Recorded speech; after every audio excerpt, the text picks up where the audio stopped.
was called here, I got an email from Peggy's sister, Sandra. And it said, "Another senseless suicide. My nephew. Please call my sister. Because I don't think she's going to make it. She's unconsolable." And I have walked across this country barefoot carrying that sign that says, 18 vets a day commit suicide. Every day I walked, I met a family member who lost somebody to suicide. And that was the hardest part of my trip, to walk down the road and have a car do a U-turn, stop, a woman get out, stay there and cry. Then come over to me and tell me how she lost a child after he came home safe. And then hold me like I'm that child and cry. So when I got this call, when I got this email from Sandra, and I called Peggy, she was like no other mother that I had talked to for a year. I got to talk to her, and I was careful because I'm not sure how to approach her because of the grief. And talking to her, she blew me away. She said, "I had lost 6 children stillborn. This was my miracle child." Excuse me. "This was my miracle child. And I lost this child." And what really got me was what she said after that. She said, "I was a basket case for 2 months. Then I asked God, what is it you want me to do?" You know, once in a while I think I have faith, being in my ego, and I think I'm pretty good, you know. But when I heard that, I said, this woman has faith in God's plan. I hear people talk about it, and when I walk down the road, people would stop me and say, "Are you right with the Lord?" And I said, "What do you think sent me on this trip?" I surely don't want to do this. I am driven to do this. You know, I got out of the Marines in '72. And I didn't go to combat because I don't believe in killing. And I got into a fight with my commanding officer and told him I wasn't going to go. He gave me orders to go. And he said to me, "You know, what do you think about that?" You know, because he told me, "You're going to lose no matter how this fight ends."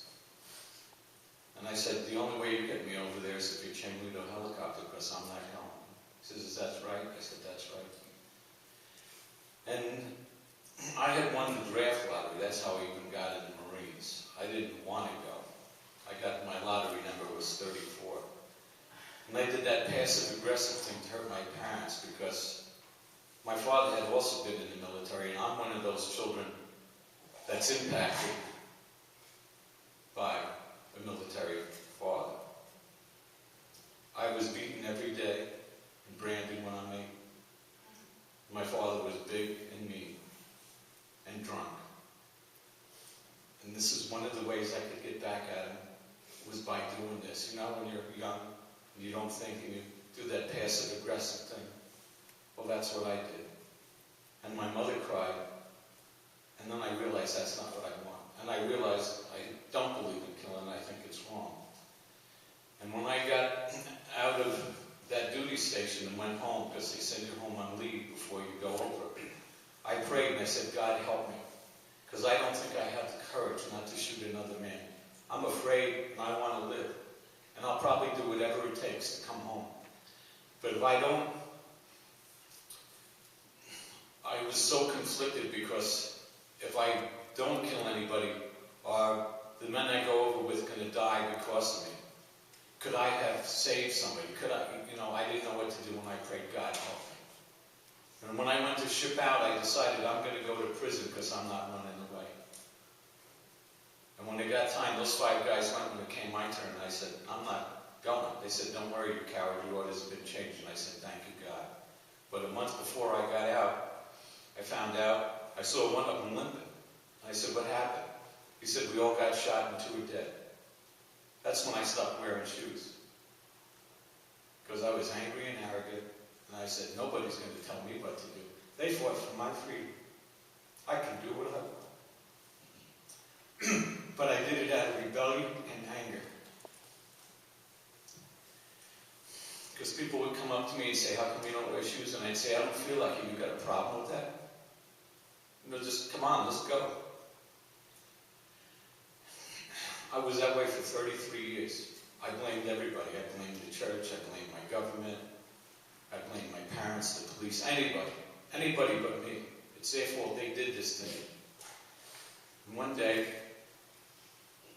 a child asked me and said, how come you don't wear shoes? It's like God hit me alongside the head and said, what are you doing? That's the first person I told in 33 years. You know, I thought I had a heartbeat for 33 years. That wasn't a heartbeat. That was God knocking on my door. And I opened that door that day. That's when I realized, by me doing nothing, I allowed this to go on. Now, Peggy and Brian are exceptional.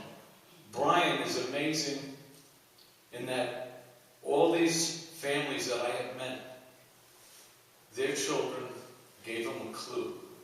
Because their mantra was, every single one of them said, they told me, I didn't believe them, I should have known, it's my fault. Brian didn't do that to his mother. He didn't do that passive-aggressive stuff like I did, and let his anger leash out at everybody. He loved his mother. And that takes a lot of courage, because when they come home, they carry guilt and they carry shame because we don't help them heal. I didn't help them heal. I'm a Marine. We go back to the wounded and the dead. I did not. I'm back. That's why I'm here. And Brian was so brave to do that in my book, because I would have done that, because I would make as many people suffer because of my pain and my anguish. I didn't even go to combat, and I had that pain and anguish, and I made people suffer around me for 33 years. Miserable. I was a miserable person. And she's amazing that she doesn't sit down and say, I mean, I wouldn't blame her if she sat in her room and drank herself to death. Who could blame her? To lose your only son. But she says, no. God did this for a reason. And I'm going to help so no other mothers have to go through this. That's a woman that people will listen to. If I talk to somebody about suicide, they say, what do you know? You don't know. I can understand maybe. Peggy knows. They can talk to her. When she says it, you listen. Many of you think you have this pain because somebody in your family has attempted suicide or had suicide, and it's your fault, and you can't talk to anybody. Talk to Peggy. She knows. She'll help you. We have to stop doing what we're doing and letting this be a silent epidemic. You know, people say, oh, you know, the government should do this, what can we do? You know, I used to belong to some organizations, and this is how I belonged, in the back room, not doing anything, hoping somebody else did something. You can't do that with this. We are the government. We're the ones that have to do this. These are our children. That's my son. That's my daughter. You know, you think, I thought that I'm separate, that what I do doesn't matter.